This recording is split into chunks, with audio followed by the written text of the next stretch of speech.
Discharged, former South African President Mandela back at home after long hospital stay.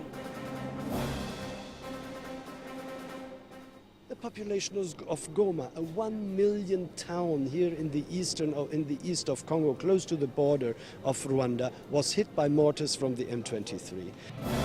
United Nations mentioning DR Congo defense attack on rebels. And Egypt's interim president Adli Mansour appoints a 50-member committee to amend constitution. You're watching Africa Live. Hello and thank you for joining us. I'm Penina Karibe in Nairobi. We have plenty coming up, including these stories. Kenya Wildlife Service relocates 21 rhinos in conservation effort. And NBA player Luol Deng to continue promoting basketball in Africa. We have an exclusive interview with the star. We begin in South Africa. Nelson Mandela is spending the night at home. The authorities announced the former president has been discharged from hospital but remains in a critical condition. Mandela is suffering from a recurrent lung infection, but officials say he'll now receive treatment at home. CCTV's Guy Henderson reports from Johannesburg. A homecoming many thought would never come. No official confirmation that Nelson Mandela was inside this ambulance, but with the presidency confirming he'd been discharged just a few hours later, it's likely. Still critical, his home, say officials, has effectively become an intensive care unit. Former President Nelson Mandela has this morning, Sunday the 1st of September 2013, been discharged from Pretoria Hospital where he has been receiving treatment. We would like to wish him all the best as he continues his recovery at his Johannesburg home. Madiba's condition remains critical and is at times unstable. It's nearly 3 months since Mr. Mandela was rushed to the Mediclinic Heart Hospital. Once again, his ailing lungs the source of the problem. Former President Mandela remains in a critical condition. 2 weeks later, the end looked close. The president cancelling foreign visits as the national hero's health took a turn for the worse.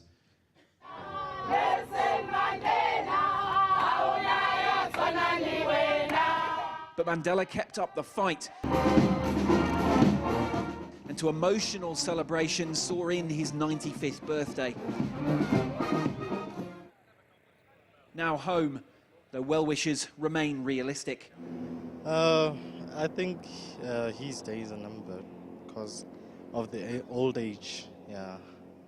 I always think that maybe he will be better and all that, but I'm happy that he's out. I'm very happy. It's not easy to stay in a hospital, especially for a long time. Just a little more time for a man who had so many of his years taken away.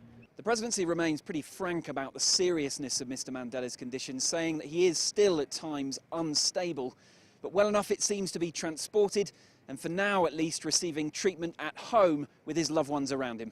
Guy Henderson, CCTV, Johannesburg. Guy Henderson now joins us live from Johannesburg for a further discussion on this latest development. So, Guy, 24 hours ago, the presidency issues a statement denying that Mr. Mandela is home, and then we found out that he is. Are we getting the full picture here?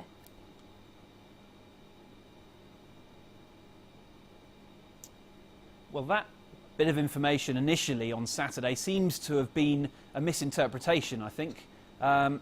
Sources quoted as being close to the family had released information saying that Mr. Mandela was going home, which of course isn't quite the same as actually being home. However, that information did go out there. Several media houses began to report that he was had now been discharged. It caused enough of a fuss for the presidency to actually release a statement on Saturday afternoon with a denial, saying that he was still in hospital in Pretoria. Then, of course, on Saturday morning, as you saw that ambulance arriving at Mr. Mandela's home, a statement from the presidency afterwards saying that, yes, now he had been discharged.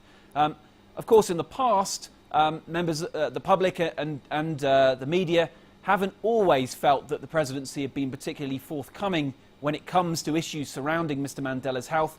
But on this occasion, strictly speaking, all the facts were correct as they were reported. And indeed, as soon as that ambulance arrived, the presidency were very quick to release a statement saying that he had been released from hospital and allowed to go home.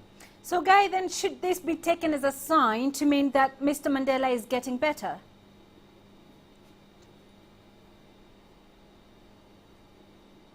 Well, he's been moved. Doctors have obviously felt that he's finally, after very nearly 3 months, healthy enough to be transported. So that is something. His grandson, Mandela Mandela, has been the first to speak publicly in response to his heading home. He says that this should be a cause for celebration. He also had some fairly strong words of criticism for what he said had been lies spread about Mr. Mandela, specifically referring to those reports that many of us will remember of him being in a vegetative state. That actually referred to, that was actually a phrase used in court documents as Mandela himself fought a court battle with other members of his family about the locations of some of the Mandela family graves.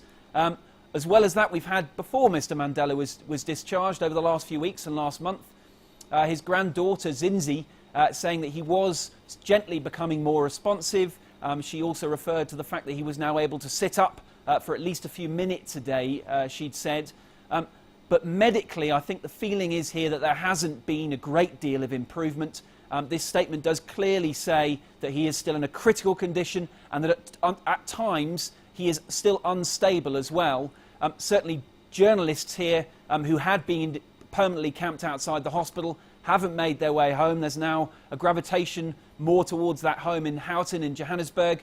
I think there is a feeling here that the decision to send him home wasn't so much because of any dramatic improvement in his health, but more perhaps, as with so many family members, making a decision about an elderly member of the family, just keen for a man of that age who is very ill to at least be allowed to head home, be around his family and be comfortable as he continues to be critically ill. And understandably so. Guy, thanks very much for those insights. Guy Henderson, live for us in Johannesburg. Now, members of the South African Police Service have held a special day to remember and to pay tribute to police officers who died in the course of duty in the last 1 year. The Police National Commemoration Day was held at the Government Hub, the Union Buildings in the South African capital, Pretoria. CCTV's Rene Delcam has more.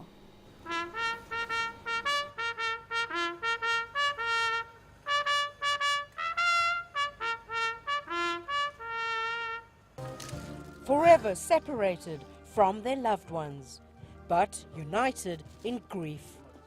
Families and friends of nearly 80 police officers killed in the line of duty in South Africa in the past year. Hundreds of police officers also gathered to remember their fallen colleagues. The dead include police officers from across the country who lost their lives in vehicle accidents, suicides and murders.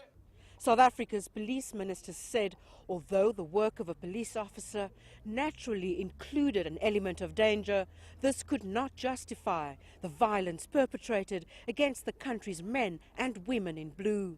He said the killing of South African police officers was detrimental to the country's democracy, stability and prosperity.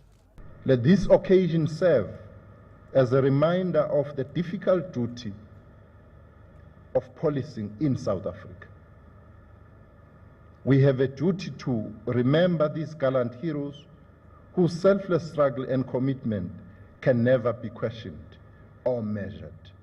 He told the slain police officers' families that the police service was intent on punishing police killers and said programs aimed at preventing and reducing senseless police attacks and killings were being stepped up.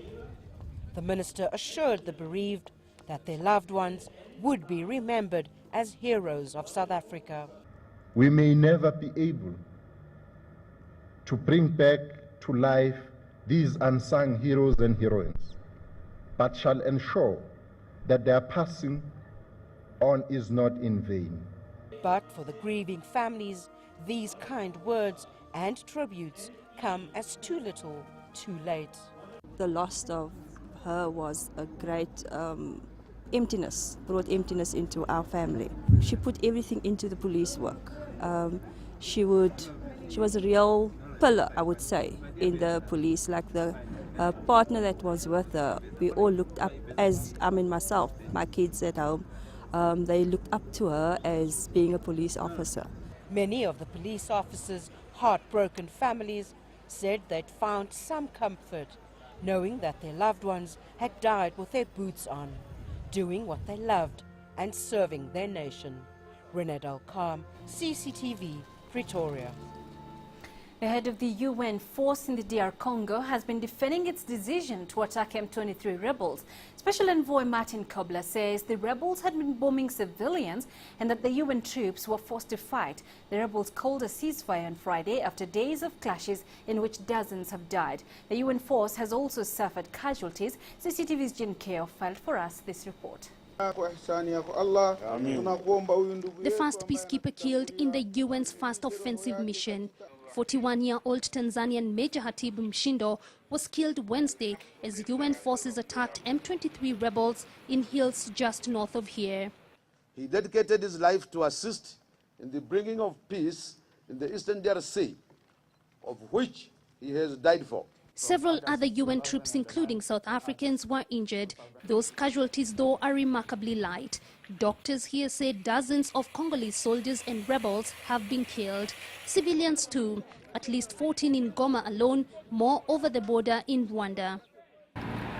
It's the first battle for the UN's intervention brigade. Back in November, when the M23 took Goma, UN peacekeepers stood aside. That and widespread condemnation in Goma and across Africa. But this new force, 3,000 troops from South Africa, Tanzania and Malawi, has the mandate to attack. The head of the UN mission blames the rebels for this fight. We had no alternative than to react. The population of Goma, a 1 million town here in the east of Congo, close to the border of Rwanda, was hit by mortars from the M23. The UN force has used helicopter gunships, armored personnel carriers and ground troops. By the time the M23 called for a ceasefire, they'd been driven from their strongholds. This weekend, they are in Kibumba, around 28 kilometers from Goma. But the UN Intervention Brigade marks a pivotal point in the UN's history in the Democratic Republic of Congo. But the jury is still out on its effectiveness in resolving the crisis here in the East in the long run. The UN Special Envoy to the Great Lakes, Mary Robinson, is due in the DRC on Sunday. I do not like the idea of fighting, but it has to be done, but it doesn't exclude the political process, and the political process does not exclude the military track. It's not clear whether the M23's unilateral ceasefire will hold. The rebels are demanding talks or say they will return, but the army says there'll be no talks before the rebels disarm. And so there was time on Saturday for the UN troops to honor their dead. But the job here looks to be far from over. Jane Keo, CCTV, Goma, the Democratic Republic of Congo. Let's take another break. Here in Africa Live coming up. Egypt's interim president Adli Mansour appoints a 50-member committee to amend constitution.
Welcome back. Egypt's interim president Adli Mansour issued a decree on Sunday to appoint the 50-member committee that includes all Egyptian groups, including a former member of the Muslim Brotherhood. The committee is responsible for writing the final amendment draft for the 2012 constitution.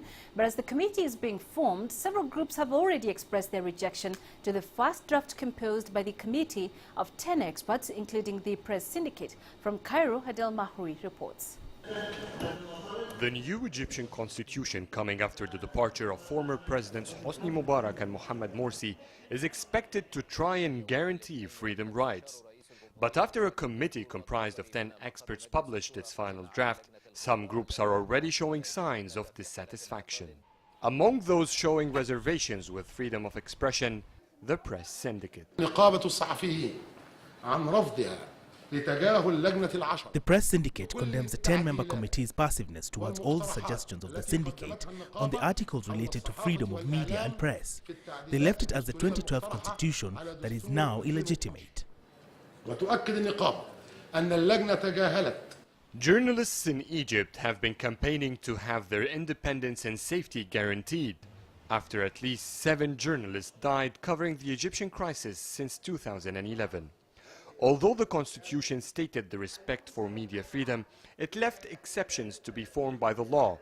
This provision is expected to give room for the parliament's majority to legally control the media in the country. The draft constitution also gives the president the right to appoint chiefs of media and press councils.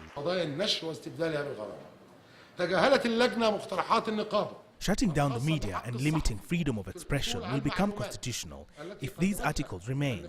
We requested giving journalists the rights of freedom of information, but the constitution wrote a vague article leaving out details of the law.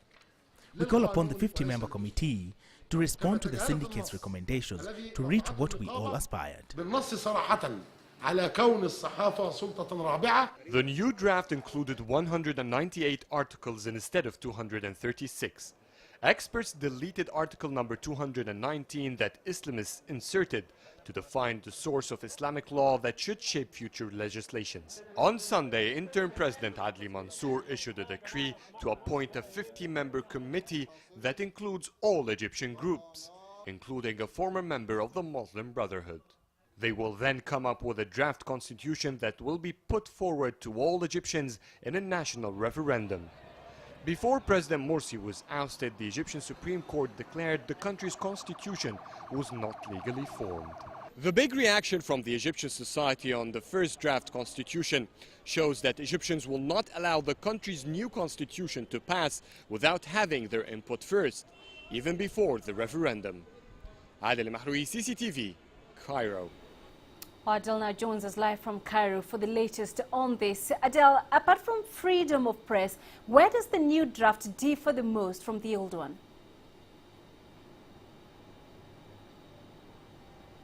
Well, beside what you said as the freedom part, there is quite a significant change in how the new draft is or has eliminated the presence of the Islamic laws inside the Constitution. Before, both versions state that the Islamic law should be the source of legislation. However, the new draft has eliminated the article that specifies what are the sources of Islamic Sharia that was input in 2012 Constitution. Also, it has eliminated the rule that Al-Azhar Institute, which is the largest Islamic institute in Egypt and the entire world, in 2012, the Azhar had the right, or it was a must, to take Al-Azhar's approval or any new law to be issued by the parliament. This article, or this part of the 4th article of the Constitution, was also taken out. So it seems that they're trying to make more of a constitution that would suit all political ideologies rather than just suiting the Islamic one. Adele, the Constitution should be ratified before it's adopted. Do we have a time frame for this? Yes, within the coming 60 days, the 50-member committee should wrap its final draft of the Constitution. They have the right to restructure the articles that have been performed by the 10 expert committee draft, but they have a deadline of 60 days to present it to the president. The interim president, therefore, should have the final remarks with the committee, and the referendum should be within 30 days from where the final draft is issued. So we're talking about at least in around 3 months from now, at the most, a referendum should be put for the Egyptian public to vote on their new constitution after President Mohamed Morsi was ousted, and his 2012 constitution has been freezed until now. All right, Adele, we'll be coming to you in just a second. You could just hang on there for us. Let's talk about something else that's been taking place in Cairo. That's the League of Arab States, which has been holding meetings in the Egyptian capital on Sunday to discuss the Syrian crisis. As Secretary General Nabil Al-Arabi, in his opening speech in the delegates meeting this morning, said the Arab world is facing great responsibility towards the Syrian crisis. It should hold discussions and reach resolutions quick to keep up with the fast developments in Syria. The League's Arab foreign ministers are currently meeting. These are live pictures we're streaming in for you from Cairo. Now, the resolution of the League will be announced later. Ashur Hamad Bourashid, Libyan delegate and head of the current Arab League session, urged the international community to take practical measures to repel the Syrian regime. Right, so let's go back to Adele now, still live for us in Cairo. Adele, do you have the latest from the Arab League meeting that is currently underway?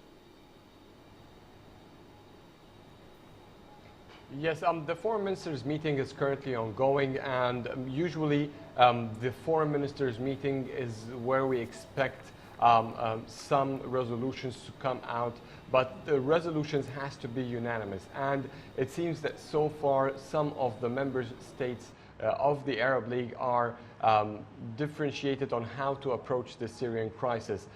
So they are divided. A country like Saudi Arabia says that a military interference could be, or international interference actually was recommended by the Saudi foreign minister Saud al-Faisal, while Egyptian foreign minister Nabil Fahmy said that a political solution must be a ground for it. This comes while Qatar and Jordan, for example, or Qatar for sure, and some news about Jordan, both might be recommending a military intervention in Syria. So it seems that the Arab nation is divided among itself, and which would mean that the final resolution of the foreign ministers would be rather vague unless there is some common grounds that the 22 member states could agree upon.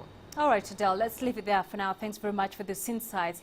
Adele Mahroui live in Cairo. And shifting to Kenya now, in the shadow of Mount Kenya, wildlife officials are transporting 21 black rhinos from 2 different parks to the Borana Conservancy in an effort to start a new population there and to provide the magnificent creatures with a better habitat. CCTV's Wazir Hamsin with more details.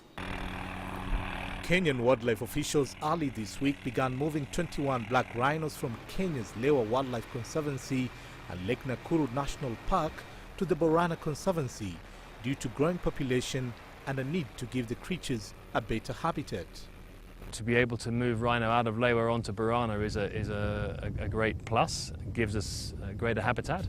It reduces the carrying capacity here on Lewa, and we are beyond our carrying capacity. So we've actually got too many rhino on Lewa, which means their breeding efficiency starts to be affected. The process of moving the rhinos is a bit hectic. First, the rhino is tranquilized. The vets and rangers move in to secure it in order to make it less of a target for poachers. Its horn is then sawn off.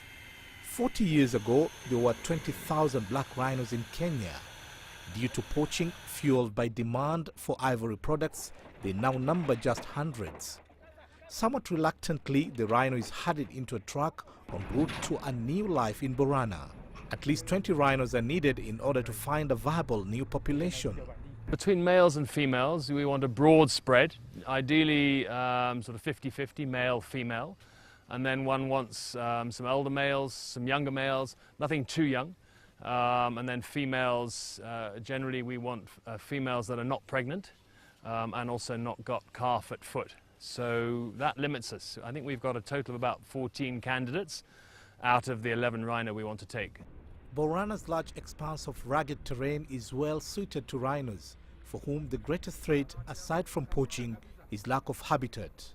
After years of planning and efforts to make sure poachers will be stopped, the park is ready to offer them vital new space. This is really about creating more secure habitat, and the Borana Conservancy has a common boundary with Lewa. And so it's been part of our game plan for a long time to become a sort of fully integrated ecosystem. And the easiest way to do that is to establish a founder population of black rhino. Though this particular rhino will clearly take some time getting used to its new surroundings, it's hoped programs like this one will ensure the survival of one of the world's most magnificent animals. Wazir Khamsin, CCTV. And now to an exclusive sit-down interview with NBA star Luol Deng. Luol was born in Sudan but was forced to leave during the civil war when he was just 5. He has since returned to the country of his birth and has set up his own foundation, which he hopes will make a big difference to many people's lives. CCTV's Dan Williams has more. He's an NBA all-star, has a contract with the Chicago Bulls worth tens of millions of dollars. He's lived in Egypt and England and now resides in the USA. But Luol Deng's story began in what is now South Sudan. His family fled Sudan when he was aged just 5 to escape the Second Sudanese Civil War, a war that killed 2 million people. Although a refugee, he was one of the fortunate ones. You know, at the time our country was going through a difficult time. We were very lucky to be able to move to Egypt, be refugees, and become refugees in England. It was a tough journey, but at the same time it's something that I'm really thankful for because it shapes who I am today. Luol was recently back in Africa for the NBA Basketball Without Borders initiative that looks to give expert tuition to the continent's most talented youngsters. But Luol also returned for the first time to South Sudan a few years ago, just ahead of the country's independence. He knows more than most the poverty and social issues his people face, but he's positive for the future. Yeah, I mean, I always say, you know, we're going to struggle. South Sudan's going to struggle a little bit, but it's okay because anyone from South Sudan would tell you we'd rather have our independence than, be one country and have kids going into war and fighting a civil war. Now, these kids might go through tough times now, but they can actually, grow up peacefully. And that's really where we want to get to, and that's the direction we want to go. Luol is now trying to do his bit to help South Sudan, having set up his own foundation there. I'm trying to build a basketball court there. Hopefully by the time I'm done there will be plenty, a lot of them. I want to help kids in schools. I want to hopefully do things with hospitals. So it just doesn't stop. But where I'm at right now, I've worked with different organizations in the past, kind of to get my foundation going, but also to learn from the work that they do. And we've done a lot of things that I'm really proud of, but I know there's so much more that we want to do. Luol clearly has an important humanitarian role to play in South Sudan in the future, but at just 28 years of age, he still has plenty of years left in the game, and there's no doubt as to what he wants to achieve. To win a championship, I think that's the ultimate goal. You got to be selfless. At the same time, you got to understand being selfless is trying to be the best you could be for your teams to be better. And at the end of the day, winning a championship is the main goal. Luol's story is one that is truly international. He's an inspiration to the youth here and a beacon of hope for South Sudan. Dan Williams, CCTV, Johannesburg. And that's where we'll leave it. Thank you for watching Africa Live. Remember, you can stay in touch with us on Twitter using the handle @CCTV News Africa, and you can also visit our Facebook page, CCTV Africa. And Penina Karibe, Faces of Africa, is next.